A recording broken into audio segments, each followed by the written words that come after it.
Corporate दुनिया के इस अंक में बात करेंगे भारत के विदेशी मुद्रा भंडार में $5.5 अरब से ज्यादा की बढ़ोतरी और ग्रीन हाइड्रोजन की नई डेफिनेशन की। शुरुआत करेंगे उस खबर से जिसमें बताया गया है कि बायजूस रविंद्रन को $1 अरब के भुगतान का आदेश मिला है। अमेरिका की एक अदालत ने एडटेक कंपनी बायजूस के फाउंडर बायजू रविंद्रन को $1 अरब के भुगतान का आदेश दिया है। अमेरिकी अदालत ने बायजू रविंद्रन को बायजू अल्फा और अमेरिका बेस्ड कर्जदाता कंपनी ग्लास ट्रस्ट इंडस्ट्री की याचिका के आधार पर $1 अरब का भुगतान करने का यह आदेश सुनाया। डेलावेयर दिवालिया अदालत ने पाया कि रविंद्रन उसके आदेश का पालन करने में असफल रहे और कई मौकों पर टाल मटोल करते रहे। अदालत ने बायजू रविंद्रन को अल्फा फंड्स और उसमें होने वाली किसी भी कमाई जैसे कैमशाफ्ट एलपी ब्याज का पूरा और सही हिसाब देने का भी निर्देश दिया। अभी तक बायजू रविंद्रन की तरफ से इस पर कोई प्रतिक्रिया नहीं आई है। आपको बता दें कि जब Raveendran edtech firm think and learn private limited का मैनेजमेंट संभाल रहे थे, उस वक्त उन्होंने बायजूस की सहयोगी कंपनी बायजू अल्फा बनाई थी। टीएलपीएल ने बायजू अल्फा के लिए अमेरिकी कर्जदाताओं से $1 अरब का कर्ज लिया था। अमेरिकी कर्जदाताओं का आरोप है कि बायजू ने लोन की शर्तों का उल्लंघन किया और करोड़ों रुपए की कर्ज की रकम को गैरकानूनी तरीके से अमेरिका से बाहर ले गए। कर्जदाता फर्म ग्लास ट्रस्ट ने इस मामले में डेलावेयर कोर्ट में याचिका दायर की थी। अदालत ने पाया कि रविंद्रन को डिस्कवरी ऑर्डर के बारे में पता था, लेकिन उन्होंने इसे मानने से मना कर दिया था। अब केवल वही हाइड्रोजन ग्रीन हाइड्रोजन कहलाएगी जिसका उत्पादन रिन्यूएबल एनर्जी सोर्सेस से किया गया हो और जिसके उत्पादन में हर किलो हाइड्रोजन 2 किलो से कम कार्बन डाइऑक्साइड का एमिशन हुआ हो। देश की एम्बिशियस इंडियन ग्रीन हाइड्रोजन प्रमाणीकरण योजना की शुरुआत की घोषणा करते हुए पेट्रोलियम और प्राकृतिक गैस मंत्री हरदीप सिंह पुरी ने ये जानकारी दी। उन्होंने कहा कि ये योजना भारत को ग्लोबल क्लीन एनर्जी रिवॉल्यूशन का नेतृत्व करने में सक्षम बनाएगी। पुरी ने एक्स पर एक वीडियो शेयर करते हुए कहा कि ये राष्ट्रीय ग्रीन हाइड्रोजन मिशन के तहत किया जा रहा है। पब्लिक सेक्टर की प्रमुख कंपनियां इंडियन ऑयल, भारत पेट्रोलियम, हिंदुस्तान पेट्रोलियम, गेल, ओएनजीसी, नुमालीगढ़ रिफाइनरी और चेन्नई पेट्रोलियम मिलकर 2030 तक 9 लाख टन ग्रीन हाइड्रोजन उत्पादन क्षमता विकसित करेंगी। इससे भारत में अभी उपयोग हो रहे ग्रे हाइड्रोजन की जगह क्लीन हाइड्रोजन का इस्तेमाल शुरू हो जाएगा, जिससे हर साल करीब 1 लाख करोड़ रुपए की फॉरेन करेंसी की भी बचत होगी। ग्रीन हाइड्रोजन की उत्पादन लागत को अभी की $3.5 प्रति किलो से घटाकर $3 प्रति किलो तक लाए जाने का लक्ष्य भी रखा गया है।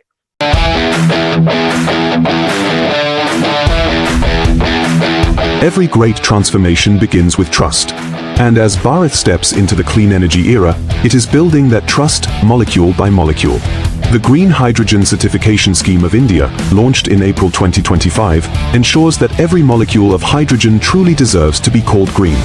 It defines how hydrogen is measured, monitored, and verified, tracking its journey from production to use. Under this framework, only hydrogen produced using renewable energy and emitting no more than 2 kilograms of carbon dioxide per kilogram of hydrogen qualifies as green. Each producer must be audited by verification agencies accredited by the Bureau of Energy Efficiency, bringing transparency and global credibility to India's hydrogen economy. Leading this transformation are India's oil and gas PSUs like IOCL, HPCL, BPCL, GAIL, ONGC, NRL and CPCL. When the Prime Minister announced from the ramparts of the Red Fort that we are going to do green hydrogen in mission mode, it took off. That's again a very interesting story. Because today, tenders which were floated by IOCL and subsequently I think by HPCL, they have succeeded in bringing the price per kilo of green hydrogen below what was 5. It was earlier, the lowest was $5.5. They brought it down to 4. In fact, if you take the GST part of it out, even below that. Together developing 900 KTPA of green hydrogen capacity by 2030.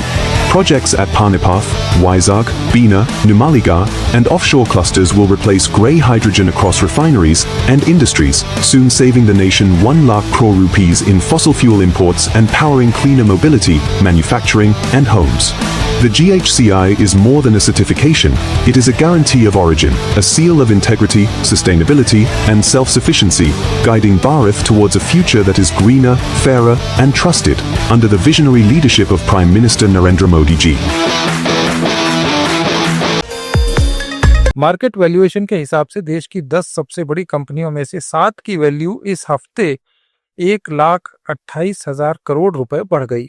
इस दौरान देश की सबसे बड़ी company Reliance industries की value सबसे ज्यादा 36,673 करोड़ रुपए बढ़कर 20.92 लाख करोड़ रुपए पर पहुंच गई। टेलीकॉम कंपनी एयरटेल का वैल्यूएशन भी 36,589 करोड़ रुपए बढ़कर 12.33 लाख करोड़ रुपए पर पहुंच गया।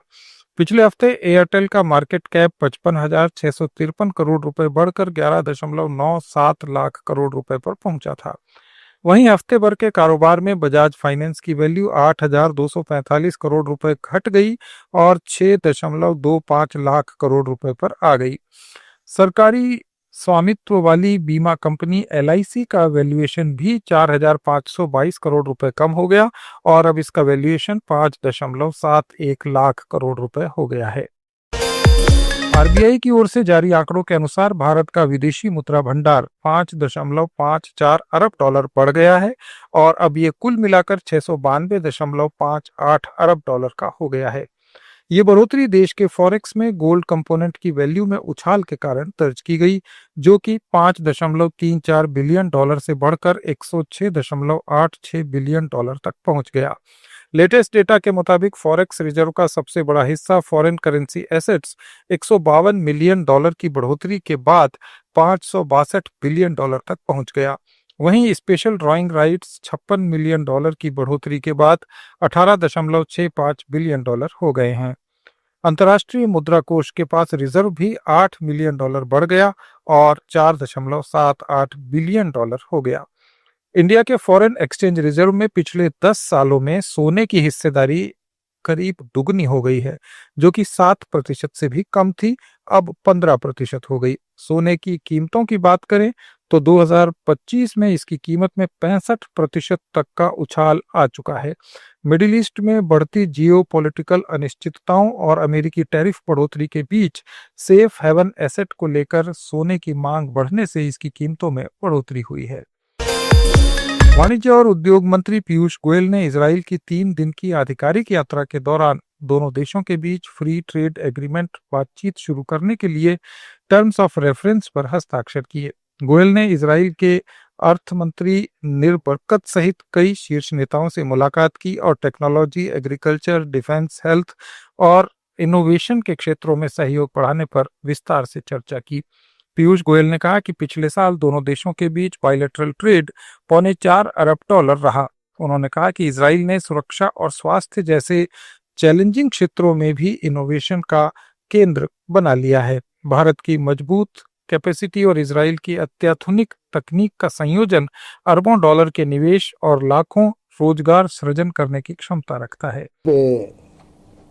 यहाँ के उद्योग जगत में, यहाँ के सरकार में उत्साह है भारत के साथ संबंध और मजबूत बनाने का, जिसके रहते हमने टर्म्स ऑफ रेफरेंस भी फाइनलाइज करके साइन कर दिए, जिसके आधार पर अब फ्री ट्रेड एग्रीमेंट की बातचीत शुरू हो जाएगी। कई सारे टेक्नोलॉजी की कंपनियों के साथ भी मेरी चर्चा हुई अलग से। Paris centre of peace and innovation में हमने देखा कैसे हर आपदा को इजराइल ने चुनौती समझकर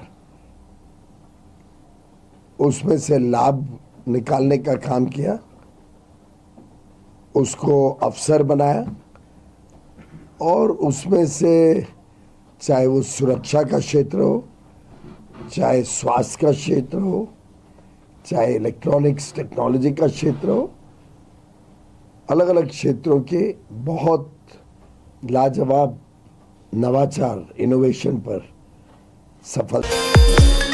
ये थे कॉर्पोरेट जगत के आज के कुछ अपडेट्स। जुड़े रहिए लेट्स माइक के साथ।